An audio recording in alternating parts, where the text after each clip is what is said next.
But I want to go to verse 9, where it just says, do not lie to one another, seeing that you have put off the old self with its practices. And it's like, well, actually, often when we think of sin, we think of it as an individual thing. Would you agree with me on that? You know, it's I've done that sin, I've done this. But yet he says, do not lie to one another, seeing that you have put off the old self with its practices. Actually, what Paul is saying here is that for the church, for us as believers, to really live in a fullness where we can die to that old life, it's about being open and honest with one another. Now, I'm not saying you go up to any complete stranger and you tell them what you did last night.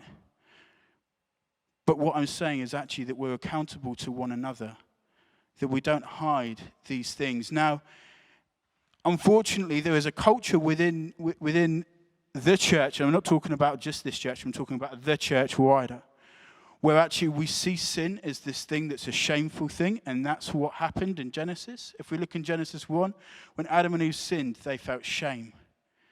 So when we sin, that shame wants to cause us to be quiet about it. It wants us to keep it hidden from others. And actually, what is being said here is do not tell lies. When someone says to you, how are you? Actually, if you know them well, don't just go, yeah, I'm good. I've had a good week.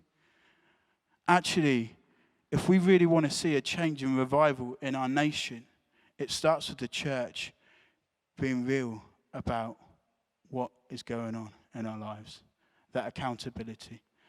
Actually, when we open up about these things, then we can, in brotherly love, and we'll look at that in a minute, but brotherly and sisterly love, hold each other to account. Not to say, oh, you've done wrong again, you've done that thing again, but actually to say, you know what? You've maybe messed up, but I still love you. I still care for you. Actually, if we look back at the times that God's impacted the church over the years, where we've seen different revivals, do you know how they've started? Many of them? It started with people confessing their sins to one another. It started in moments where God just caused an outbreak. And if you read about revival meetings and stuff, often there's a mixture of two things. The first is obviously salvations. But with that salvation comes a confession as well. And it's the people confessing. Now, we're reading this and we're thinking, oh, okay, what's going to happen? What's going to go on? Well, let's look at the next bit in a second. But I want to demonstrate as well what the putting off actually means. Because sometimes it's so easy to say, oh yeah, put these things to death, put these things to death. What it means is taking it off. Obviously not very gracefully. But it means putting it off. And it means laying it at the altar. But actually, that's really easy to do in a service. It's really easy to maybe lay down kind of, oh, I've had an argument with my, partner. I've had an argument with the people I live with. I swore last week, that sort of stuff. But actually, what happens when we get home after the service?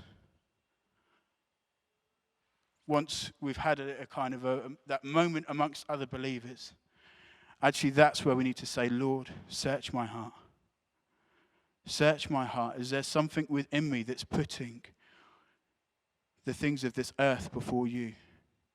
Is there things in me putting things before you? Is there something that is going on with me that's replacing you? And as we do that, and don't worry, I have a t-shirt on underneath this. But as we do that, God then starts to say, actually, yeah, there is. There's a bit of pride going on there. There's a bit of lust happening in your heart. Oh, actually, you've started serving because you enjoy being seen on a stage rather than serving me for what I want to do. Actually, you need to he then starts to get deeper and he says, actually, there's family members that you've maybe not spoken to for a while who need to know your love because actually that unforgiveness is blocking things. And gradually he just opens us up and he reveals things in our hearts. And this is where it's actually the realness of us living out God's word. It's not just doing it in a meeting or amongst others, but in that private moment, in those moments where actually we're with God. And it's taking that moment and saying, Lord, search my heart.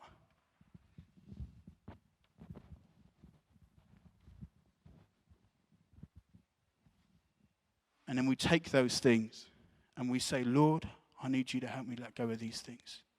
I need you to help me to deal with these things. And we drop them. And then we realize that actually within ourselves is just the human side of us. It's the imperfect side where we've got stains maybe. I haven't stained this shirt purposely, but we may have stains. We may have things that God says, actually, I need to heal in you. But it's not all over, okay? Because this is where he then says, actually, put on the new self.